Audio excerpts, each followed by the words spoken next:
Fasting without prayer does not feed your soul. Take that time you would have spent on lunch and spend it in prayer. Every time you think of it during the day, spend it in prayer. Lifting it up. Lord, all these requests. And as you think of more, because I guarantee you He's going to give you more, add them. What I personally did during my lunchtime prayer is I spent the first 20 minutes doing absolutely nothing but thanking Him.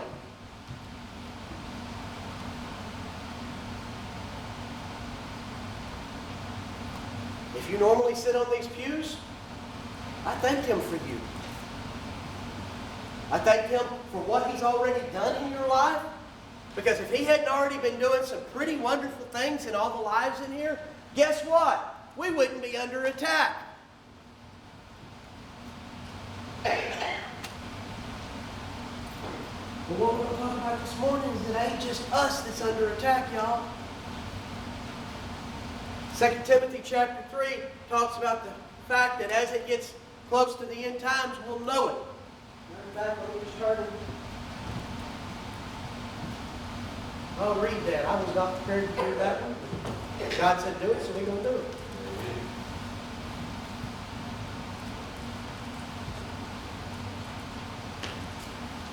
You want to turn and look as well? All the T's in Paul's letters are together. So you're going to 2 Timothy chapter 3.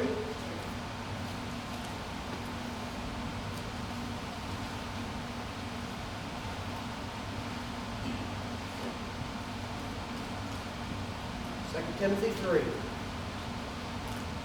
I'm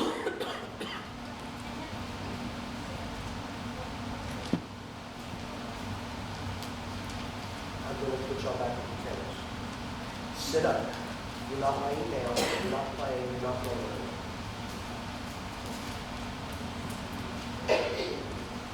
Where's your Bible? You can read. Where's your Bible?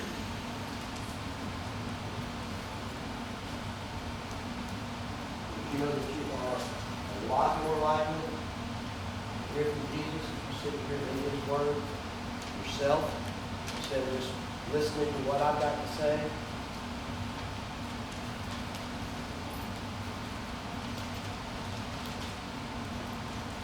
You might want to hear this, Christopher. You know what we're talking about? We're talking about the end time. Talking about when God's getting ready to make us a new heaven and a new earth. Right there. You need help finding it, baby? New Testament, you're in the Old. That's why Papaw makes y'all learn the books of the Bible. All right. There's 1 Timothy. So, it says 1 Timothy. I happen to be able to read. 2 Timothy. And there's 2 Timothy 3.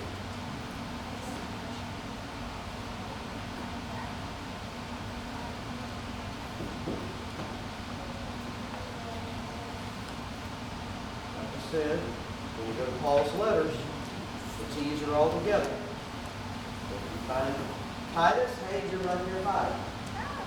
What page is that? Page 1. Right here. 79. Adults, take this as a hint. If you haven't turned there, maybe you ought to. Because I want everyone to read for themselves what God has to say. 2 Timothy chapter 3, verse 1. This know also that in the last days perilous times shall come. For men shall be lovers of their own selves, covetous, boasters, proud, blasphemers, disobedient to parents, unthankful, unholy,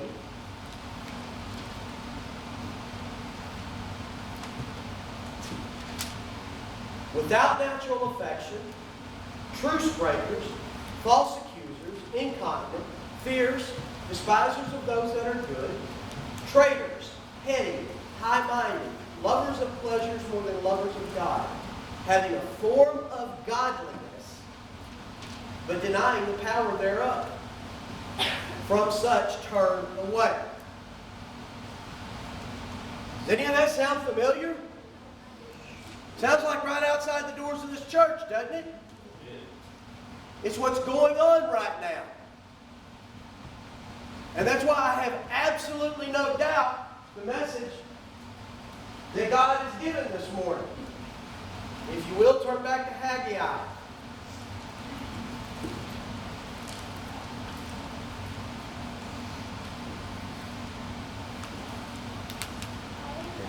There you go.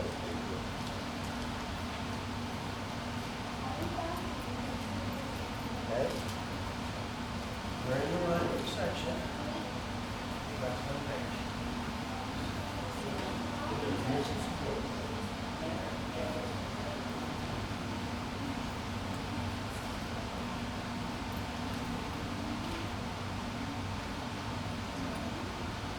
And for those of you that haven't been here and go, gee, that preacher's a little bit testy about looking it up in the Bible, it's because I spent 9 months helping fill the pulpit at a church that nobody ever looked anything up. So my wife and I went and thought that nobody had Bibles, and we went and bought them Bibles. And the next Sunday, guess what? Nobody had a Bible.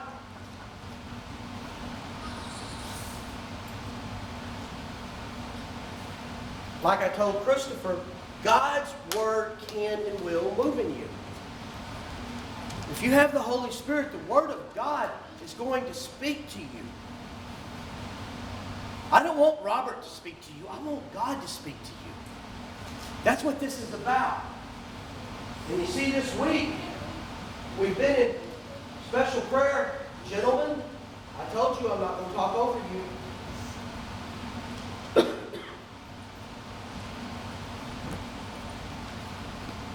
And God says, okay, Rob, it's time. It's time. So let's look at Haggai 1. In the second year of Darius the king, in the 6th month, on the first day of the month, the word of the Lord came by the hand of Haggai the prophet to Zerubbabel, the son of Shealtiel, governor of Judah, to Joshua, the son of Jehozadak, the high priest. Boy, easy for me to say. Thus says the Lord of hosts, these people say the time has not yet come to rebuild the house of the Lord. Then the word of the Lord came by the hand of Haggai the prophet. Is it a time for you yourselves to dwell in your paneled houses while this house lies in ruin? So he is sitting here asking, hey, you're going to build yourself these fancy paneled houses, but you're just going to totally neglect the house of God.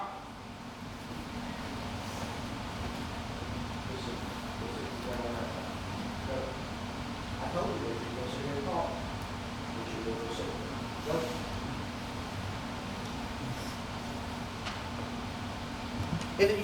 All you're caring about are the things of this world. What about my house? What about me?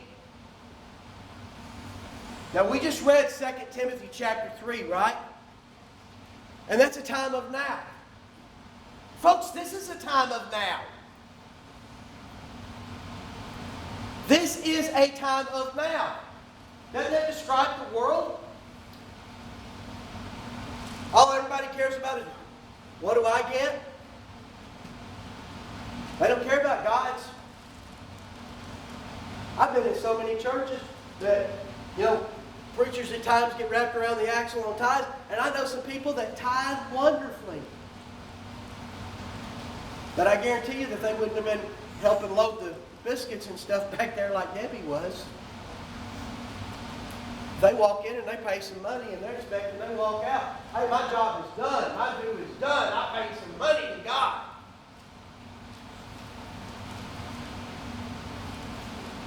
Is it about the money that we give to God? It was His first.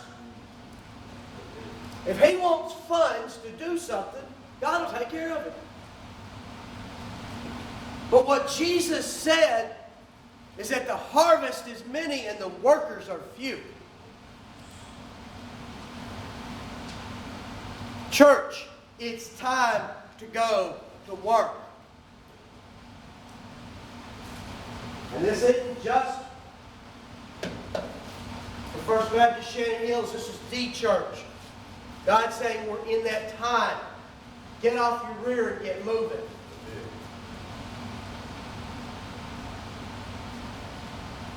Verse 5, now therefore, thus says the Lord of hosts, consider your ways. You have sown much and harvested little. You eat, but you never have enough. You drink, but you never have your fill. You clothe yourselves, but no one is warm. And he who earns wages does so to put them into a bag with holes.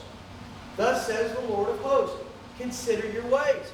So kids, what he's saying is all you worry about is that you get you some nice clothes. But that's never enough. Oh, I'm going to go get me some fancy food. But it's never enough. I'm going to go make more money. But it's never enough. Where do we get enough? Come on, D, I see it moving. Where do we get enough? Claire, can you help me out here? Y'all going to leave me stumbling on it? Bill, you going to leave me out here? Brother, where do we get enough? The Lord. Paul says that's where we find our joy. That's where we get enough. He said that he would clothe the flowers of the field and feed the birds of the air. God gives us what we need. But doesn't that describe the society of today? More.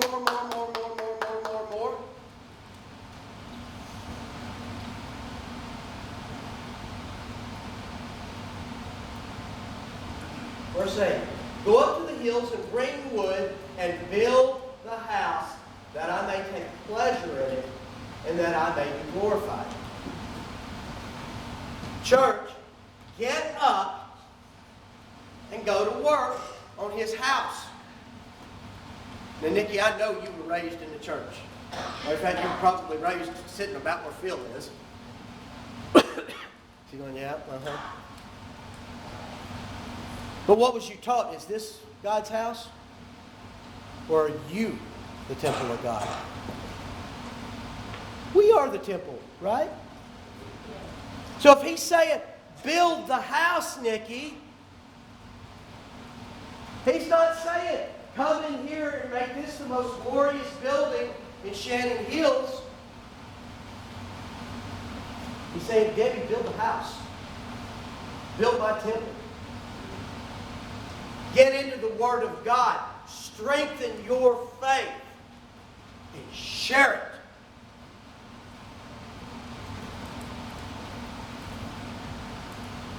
We are the temple. Verse 9, you looked for much, and behold, it came to little. And when you brought it home, I blew it away. Why, declares the Lord of hosts? Because my house that lies in ruins, while each of you busies himself with his own house. You went out and you worked your fingers to the bone for all that money, and now you ain't got nothing to show for it. Why? Because you're His. Because it's not about money.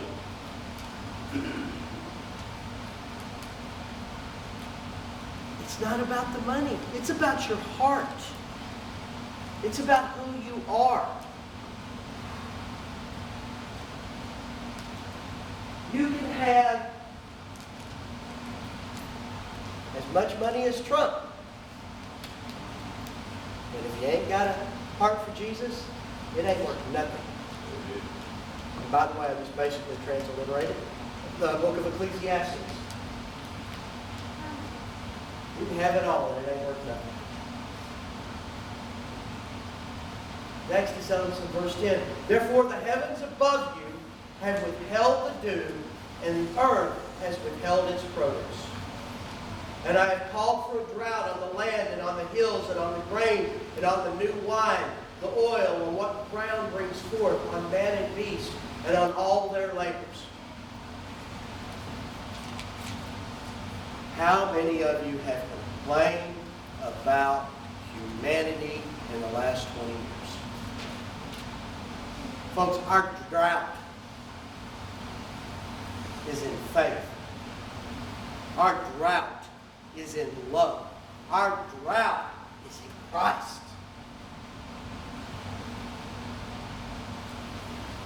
Folks during the last election couldn't get it through their heads that no, Donald Trump was not going to turn our country around.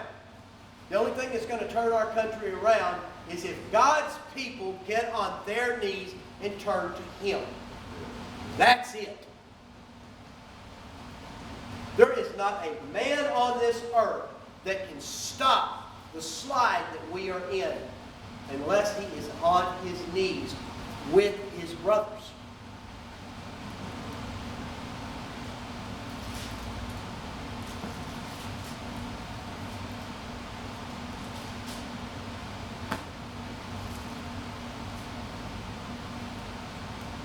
Verse 12. Then Zerubbabel the son of Shealtiel and Joshua the son of Jehozadak, the high priest, with all the remnant of the people, obeyed the voice of the Lord their God and the words of Haggai the prophet, as the Lord their God had sent him, and the people feared the Lord. That's the only way we're going to turn things around, is if we the people fear the Lord. And I'm not talking being scared of Him.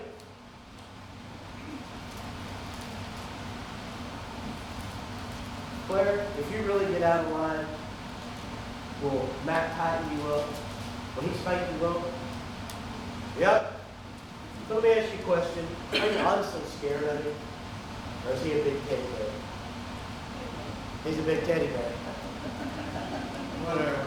Hey, I know to go to the kids and get your secrets. We all know. Mac will punish her. Mac will get her in line.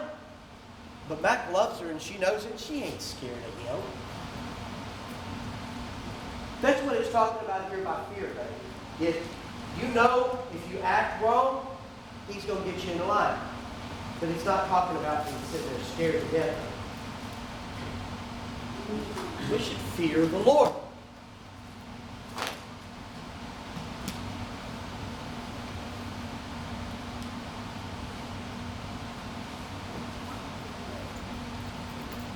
Listen to this close, girls.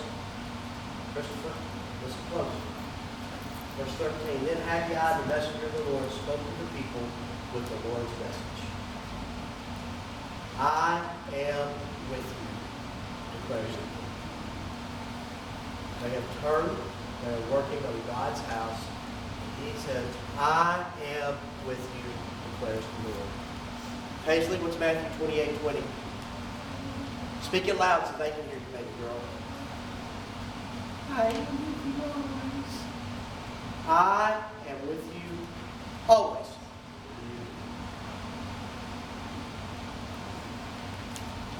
And the Lord stirred up the spirit of Zerubbabel, the son of Shealtiel, governor of Judah, and the spirit of Joshua, the son of Jehozadak, the high priest, and the spirit of all the remnant of the people. And they came and worked on the house of the Lord of hosts, their God, on the 24th day of the month, in the 6th month, in the 2nd year of Darius the king. Folks, I feel like that's what's going on here right now. God's been stirring your spirits. You've been getting off the pews and you've been sharing it. How do I know that? Hallelujah. Nikki, Bubba, it's so good to see y'all. I've only been coming in the last month. So good to see y'all. Don't look around. That's how I can tell you've been getting up and getting out. We all know to blame Wayne for all this. Nikki's over here going.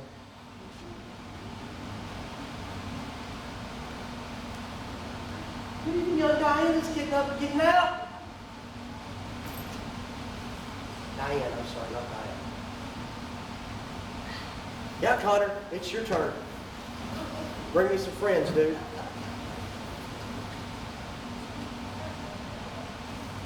So is it any wonder, I don't have one up here, that prayer list is so long? Is it any wonder?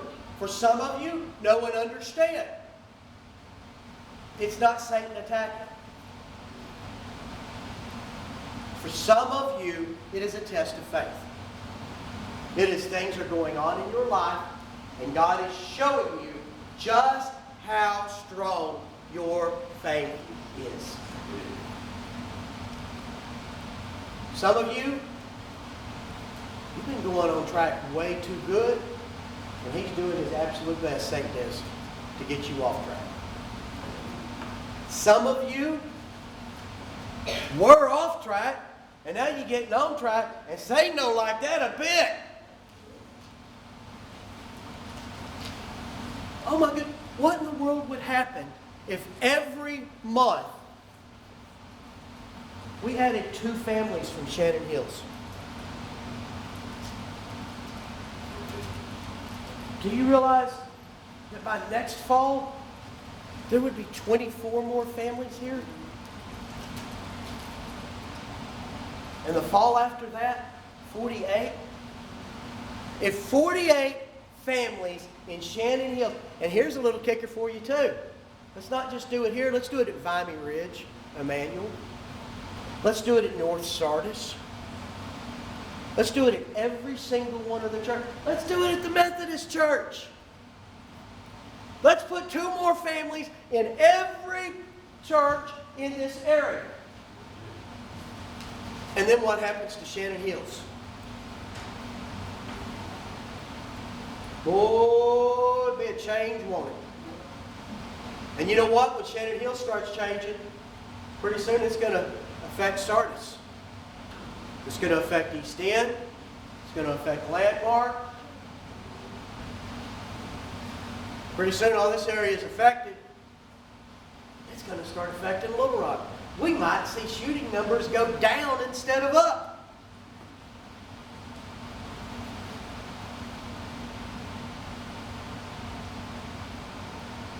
But it's got to change in us, y'all. We are that building that he's talking about. We can't concentrate on building worldly things. We have to build our heavenly things.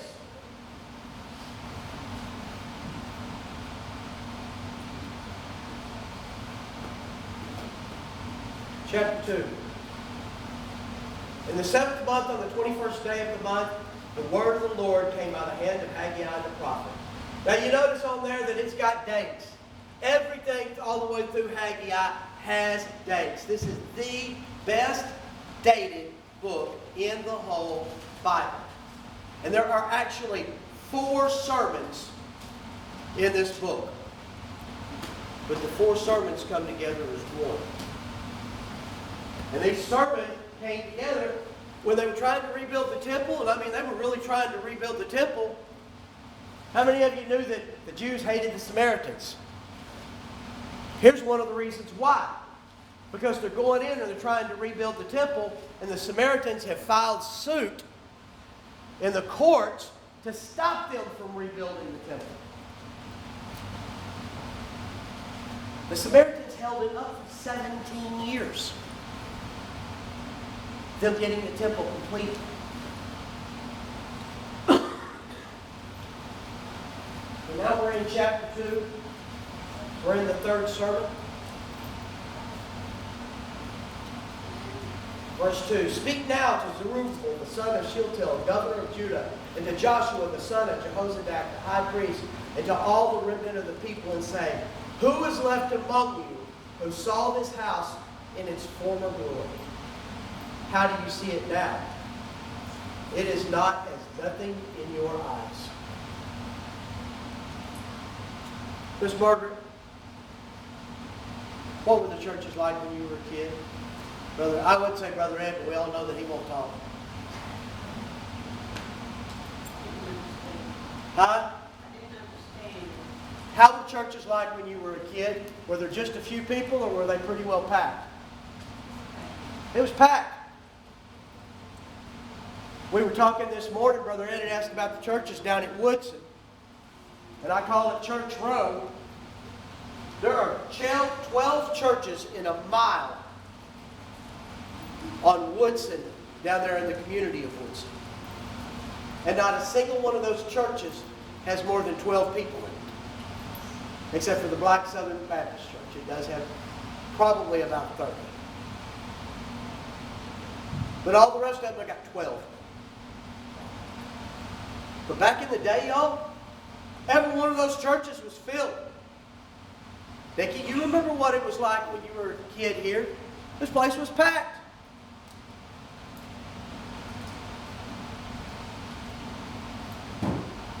Why aren't we now?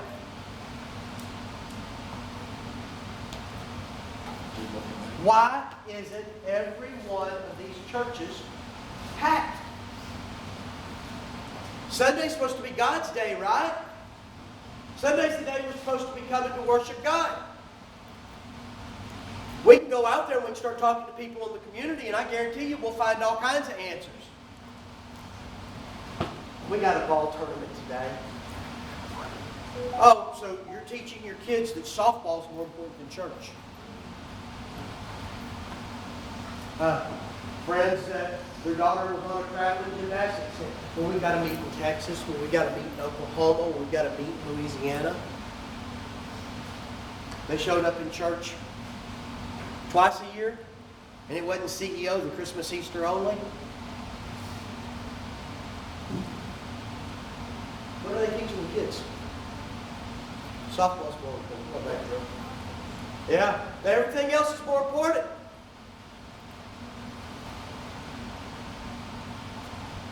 But you don't understand, preacher. This is the last weekend I had to go bass fishing.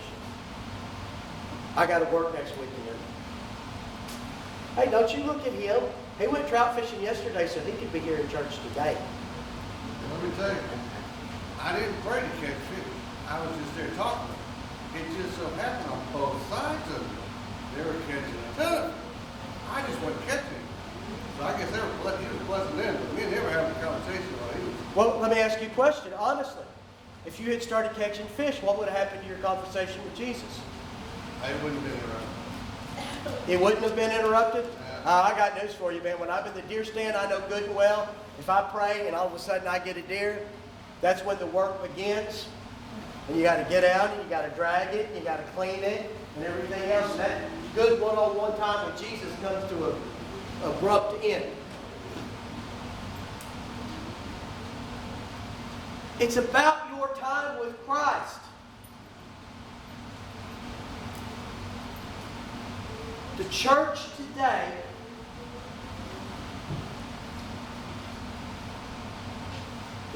today looks nothing like what it used to. In some ways, y'all, that's good. And some of y'all in here know exactly what I'm talking about. Where they cared more about what you wore and you look like on the outside instead of who you were on the inside. Well, some of the churches around that still care more about how much you give to the church than how much you give of you to Jesus.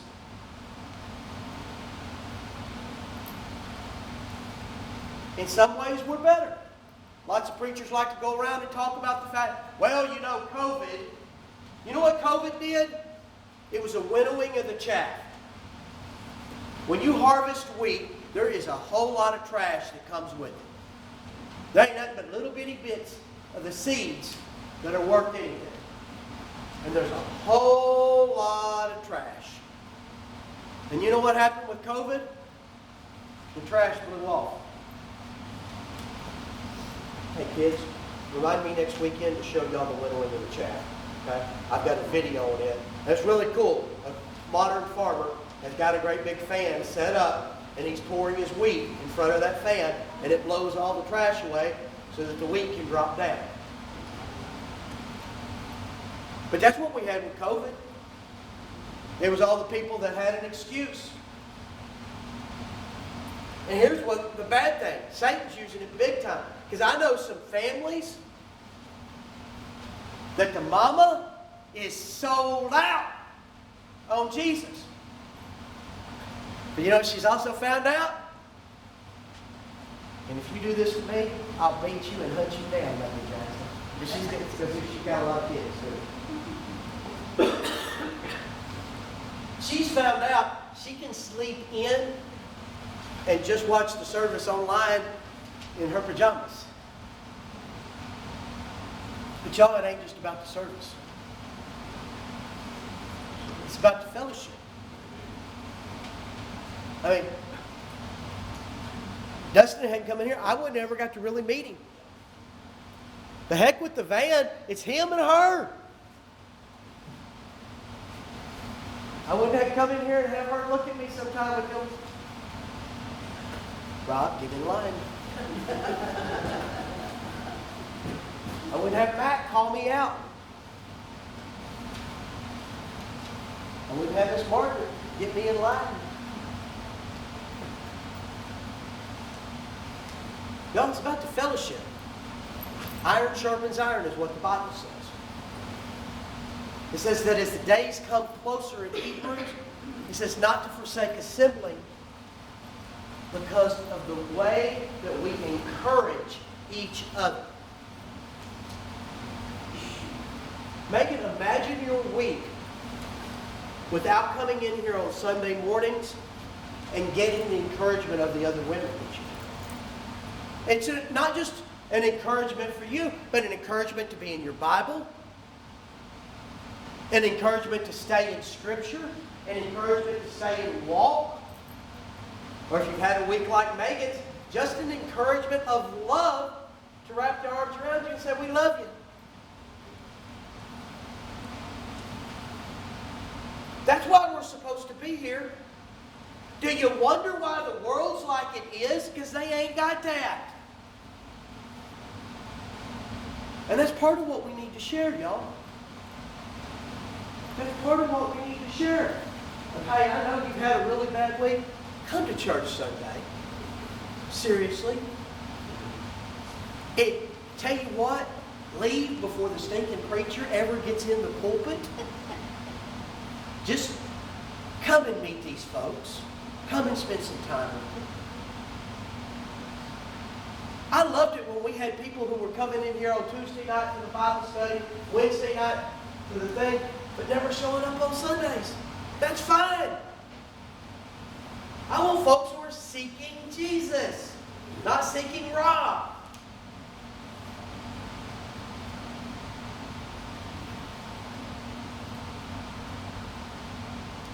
Verse 4, yet now be strong, O Zerubbabel, declares the Lord. Be strong, O Joshua, son of Jehozadak, the high priest. Be strong, all you people of the land, declares the Lord.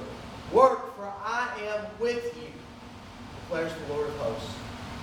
According to the covenant that I made with you when you came out of Egypt, my spirit remains in your midst. Fear not. Despite everything that's on that list, fear not.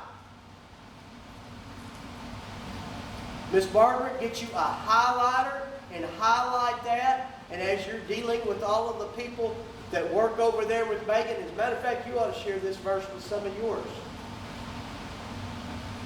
Fear not, for I am in your midst.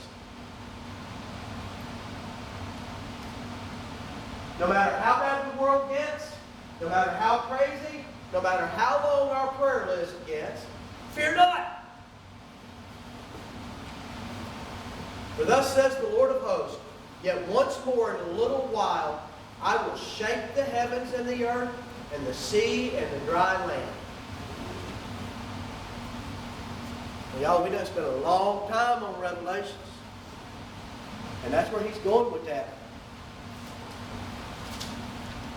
What he's telling us today, church, is I'm sick and tired of how spoiled, rotten my kids are, and I'm fixing to do something about it. That's exactly what he's saying. It's all about your house It's nothing about mine. So I'm fixing to clean house. I'm fixing to shake the heavens and I'm fixing to shake the earth. And I'm fixing to put everything right.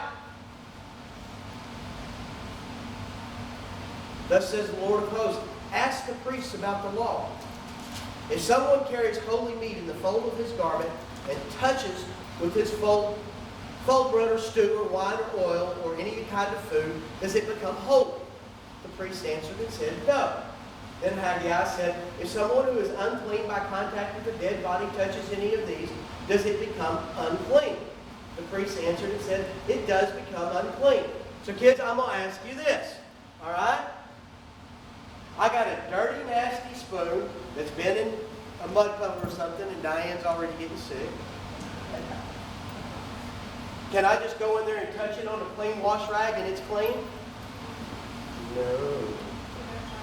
But if I take a clean spoon and I go touch that dirty, nasty mud puddle, what happens to the spoon? It gets nasty. So mamas and daddies are looking at me going, okay, well, what's this mean? It's pretty simple. If you want to go play in the mud puddle that's called the world, guess what? You fixing to get dirty.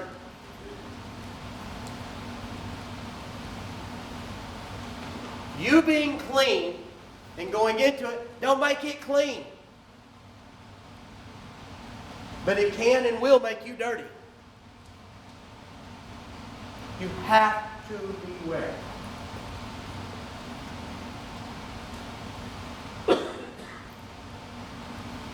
And then consider from this day onward. Or actually, then Haggai answered and said, so it is with this people and with this nation before me, declares the Lord. And so with every work of their hands and what they offer there is unclean. He said, what you're offering God is unclean because you're unclean.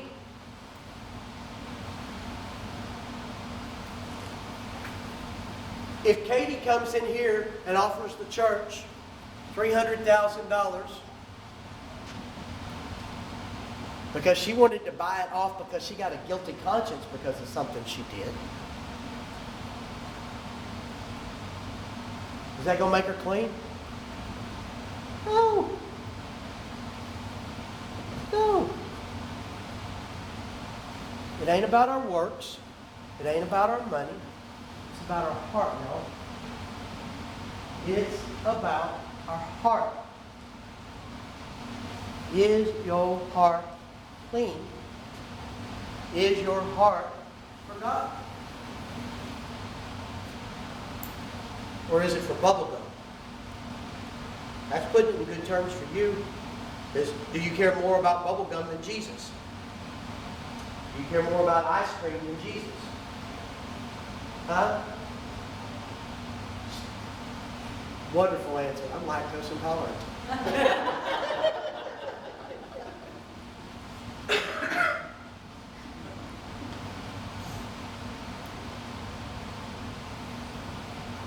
Now then consider from this day onward, before stone was placed upon stone in the temple of the Lord, how did you fare? When one came to a heap of 20 measures, there were but 10. When one came to the wine vat to draw 50 measures, there were but 20. I struck you and all the products of your toil with blight, with mildew, and with hail, yet you did not turn to me, declares the Lord. What he is saying there is look outside around you, folks. You keep looking for the goodness, but you can't find it. We've got a blight going on out there. We go and we turn and we look at the political parties. And this is what amazes me when you get Christian organizations saying that they can be behind either one of the political party or either one of the candidates. I mean, truthfully, neither one of them are Christian men. You will be known by the labors of your fruit. We like to say, oh, well, this one's better because he backs this, this, and this. Yeah, but that don't mean he's a Christian man.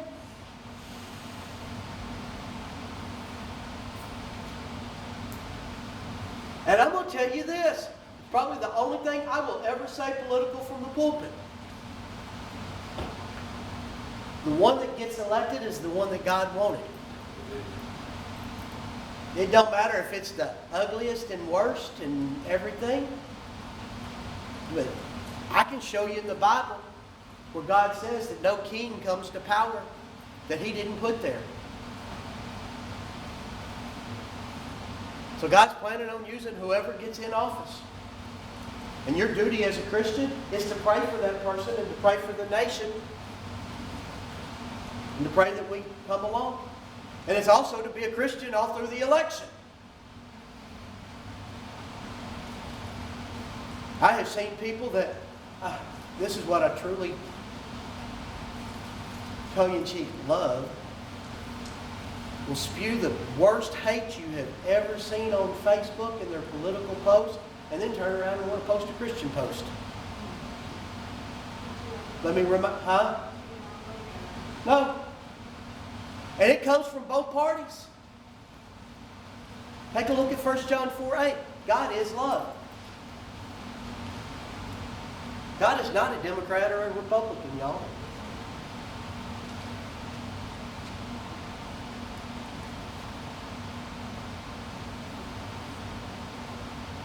Consider from this day onward, from the 24th day of the 9th month, since the day that the foundation of the Lord's temple was laid, consider.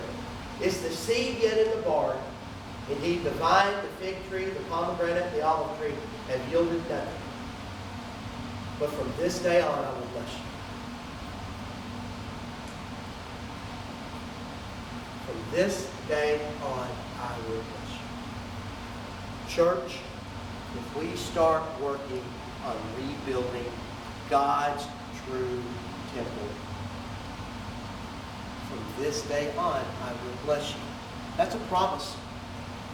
God don't break His promises.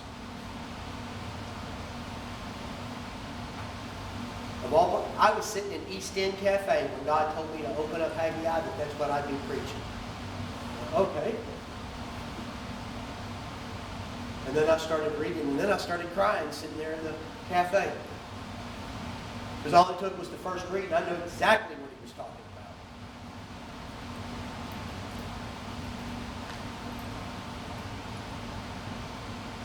If we, the church, will turn to Him, He will bless us.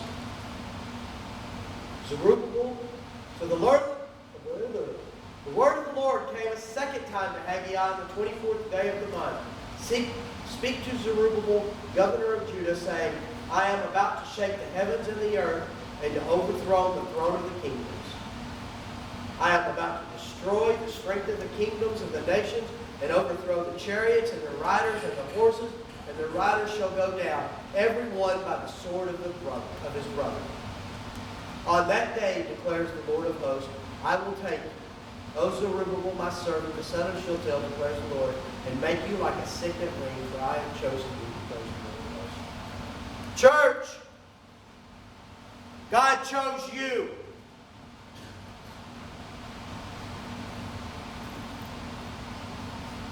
And He will overcome all the armies of the earth.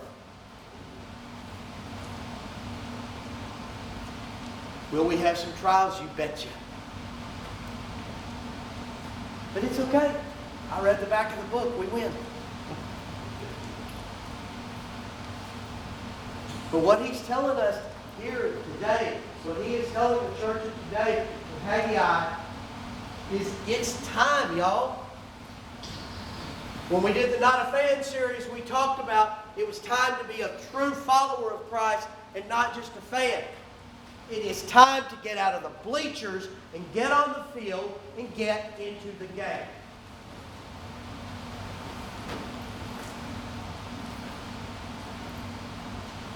Time to get in the game.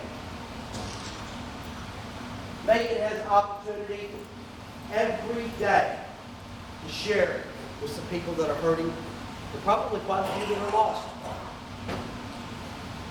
Miss Margaret, if she ends up going through the chemo and the radiation, it's going to suck. Yeah, my mama told me not to say that in the pulpit no more. But the truth of the matter is, I know quite a few people that have come to Christ because somebody shared with them during that time.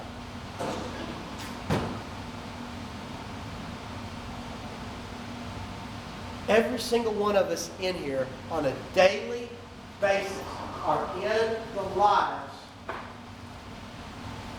unique people. People that we are uniquely qualified to speak to. And it's time to get in the game, y'all. It's time to build His house. He says, you've been working on yours for way too long. Church, it's time you work on mine. We're coming to the end. He's going to shake it up and He's going to build a new house.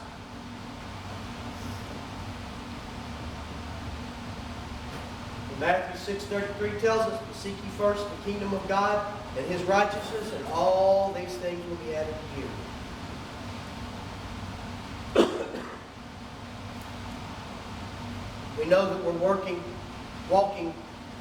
in an ugly time.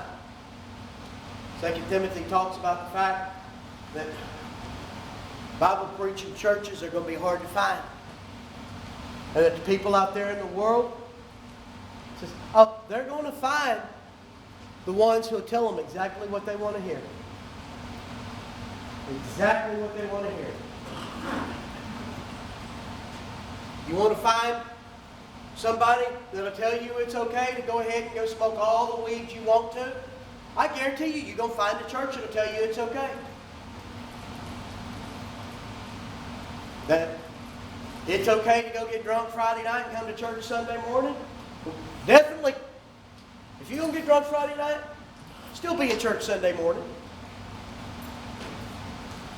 But drunkenness is a sin. You're going to find somebody who's going to tell you that it's okay.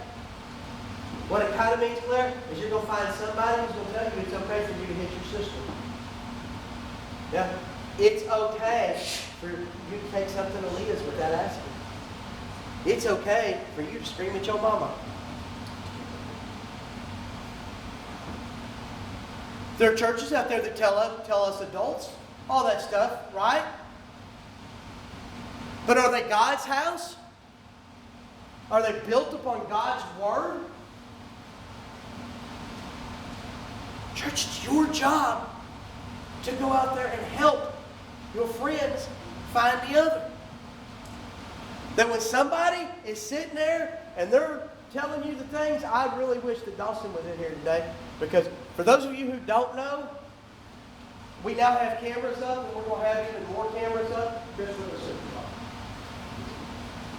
We're going to have even more cameras up, and part of the issue is I upset the local arsonist. He was standing in our parking lot and speaking blasphemy one night. Oh, well, it's all about more of you studying the Bible. You're going to go to hell, Debbie, if you don't study the Bible. Guess what? Don't say that in the Bible. It says you're going to go to hell if you don't put your faith in Jesus Christ.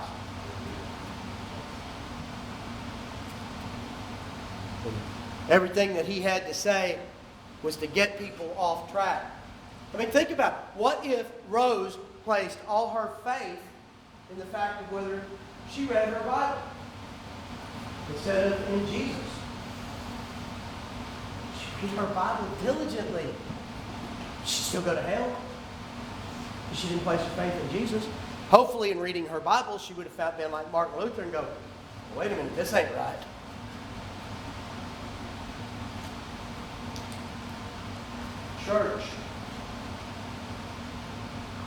Church. It's on y'all. Church. It's on y'all. It's time to build God's temple. It's time to build God's temple here on earth. We are the bride of Christ. It's time to get that bride ready, because it's coming soon. And He has given us a job. He has given us a job to take His Word to the people. He has given us a job to take the same Word that He came to preach which was repent, for the kingdom of heaven is at hand.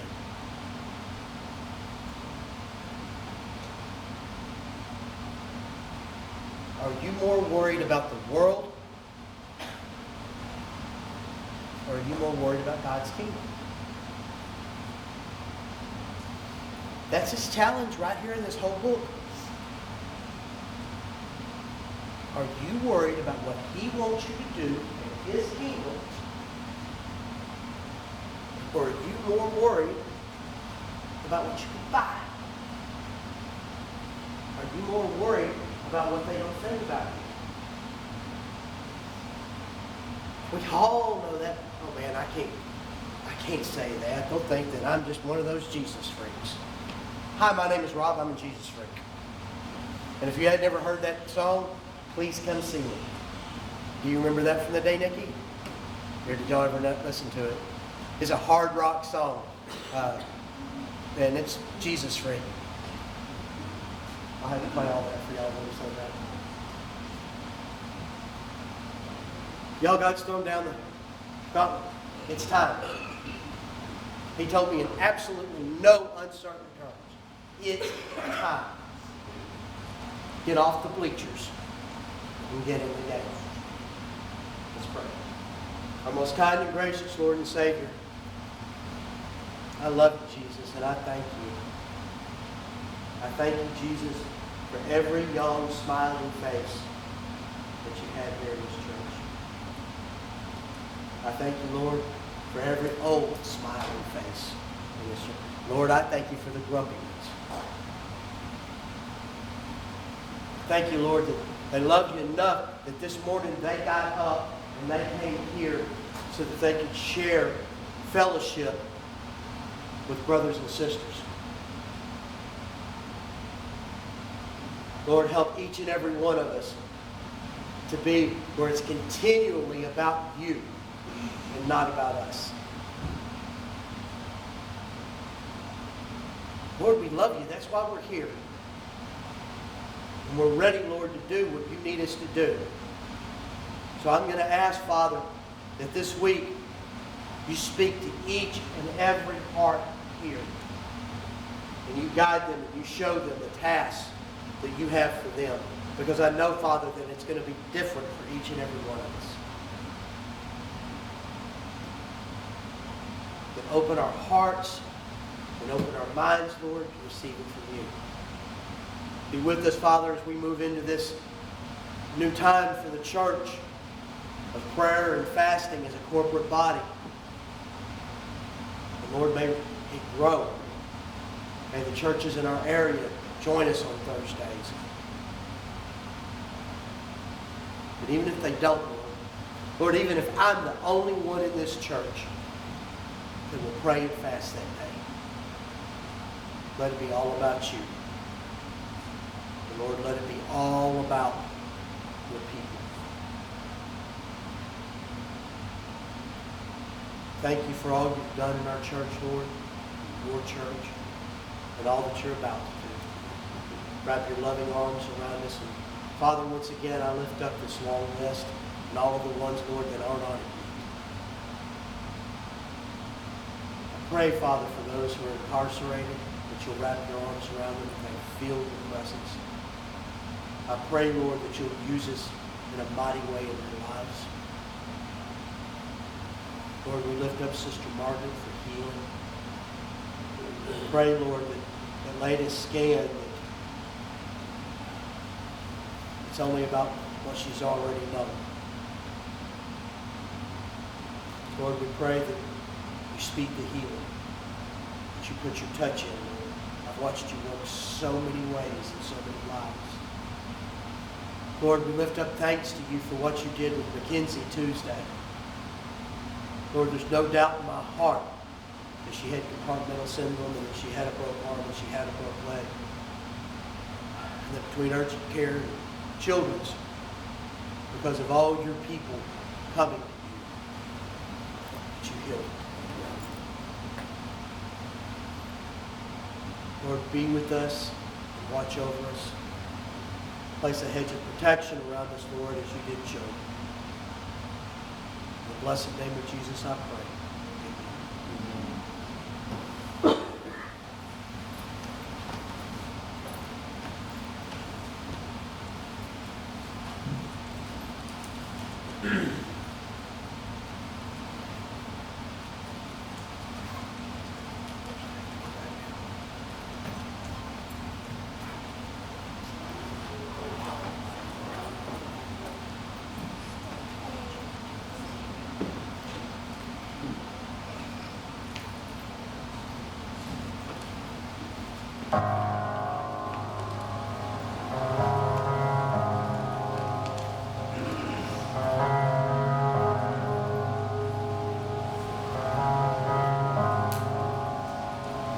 I love you, Lord, for your mercy never fails me. All my days I've been held in your hand. From the moment that I wake till I lay my head, oh, I will sing of the goodness of God. 'Cause all my life you have been faithful. And all my life you have been so, so good. With every breath that I am able, oh, I will sing of the goodness of God. I love your voice.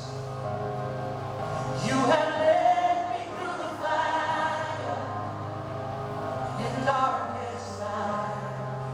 You are close like no other. I've known you as a father. I've known you as a friend. And I have lived in the goodness of God. Hey! 'Cause all my life you have been faithful. Oh, yes, you have. And all my life you have been so, so good. With every breath that I am able, oh, I will sing of the goodness of God. Your goodness is running after me. Your goodness is running after me. With my life laid down, I surrender now. I give you everything, oh Lord. Your goodness is running after me. Your goodness is running after me.